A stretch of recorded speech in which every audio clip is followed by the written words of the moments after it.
Yes, indeed. In an historic decision, Malawi's Constitutional Court has annulled the country's 2019 elections that saw President Peter Mutharika narrowly re-elected. Now, this was the first elections to be challenged legally since Malawi got its independence in 1964. For more on this, I'm now joined on the line by Malawian journalist John Namalenga. Thanks so much indeed for joining us. Welcome to the programme. This is pretty historic and I guess a victory for the opposition. Well, thanks indeed, Peter, for having me in your program. Indeed, this is a really great victory for Malawi, and it was a really intense situation. We really didn't know what will happen by the end of the day, but now we are seeing the opposition really jubilating for the results that have come out yesterday.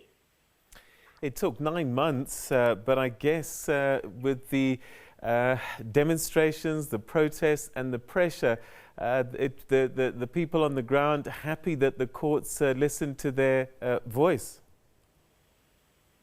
Yes, indeed. As you're rightly putting it, we have had demonstrations over the past months, mostly right after the elections in May 2019. Mostly the demonstrations were being led by the Human Rights Defenders Coalition, and they were calling for the resignation of the chairperson for the Malawi Electoral Commission. And they were stating that elections that we had were marred by irregularities, a thing that the High Court, the Constitutional Court, has ruled yesterday in the judgment that was given.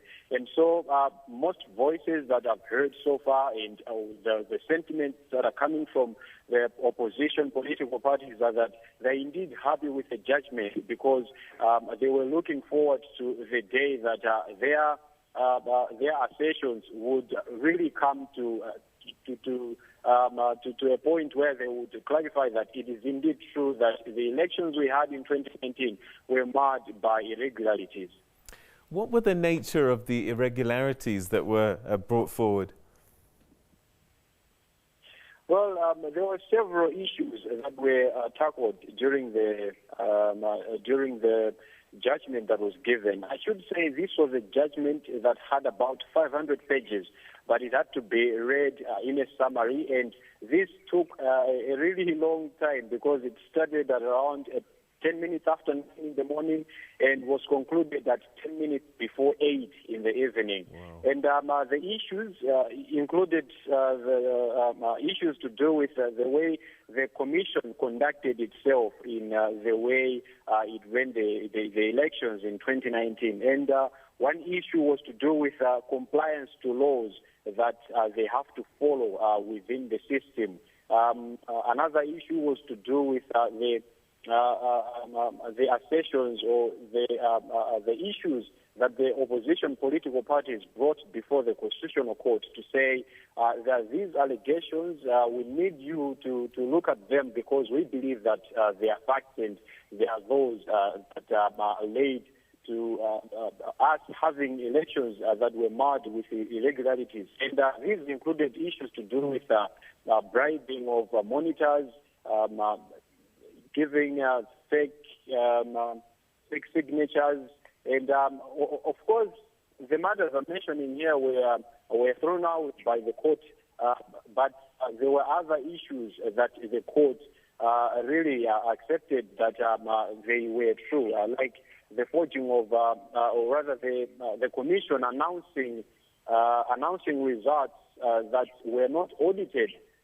It was indicated in the court that about 3,867 forms were not verified by auditors. And it was also irregular for the commission to use duplicate tally sheets as official documents. And another issue was to do with tally sheets being labeled with TPEX. This TPEX is a correction fluid. And it was irregular as stipulated by the court that even international standards would not allow the use of such a correction fluid because in the end it brought a bearing that some votes hidden, and the assertion that the counting of votes was to favor the ruling party would be agreed upon because of the irregularities that were brought forth. But basically, I should say that what was at fault here was the Malawi Electoral Commission in terms of how it carried out its activities in running the elections in 2019. So what does that mean now? New elections, and when? Well, that's the talk of the day, actually, that we are expected to have a fresh election. So after the election has been nullified, it means that the current president does not really bear a symbol that he was truly elected by the citizenry. So we have reverted back to the way it was in 2014 when we had elections, and now we are having a vice president who was ruling, or who was in power after the 2014 elections, and this one is Saulos Kirima, and he was also one of the petitioners. He was actually the first petitioner in the case. So now we have a new vice president, but the president still remains the same, and we're expected to have fresh elections in 150 days.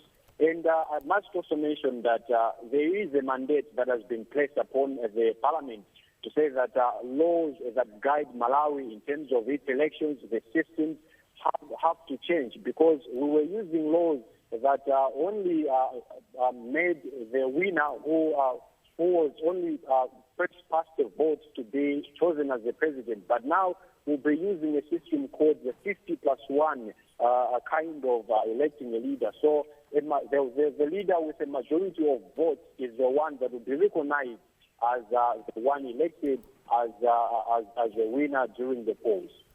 All right, John, that's where we're going to have to leave it. Thanks very much indeed for giving us that update. That's Malawian journalist John Namalenga joining us all the way from Malawi. And as you've heard, the May polls of 2019 that saw President Peter Mutharika re-elected, and he got 38.6% of the votes, but that was brought into question by the opposition parties. And the Constitutional Court ruled that indeed those elections were not safe, and there'll be new elections within 151 days.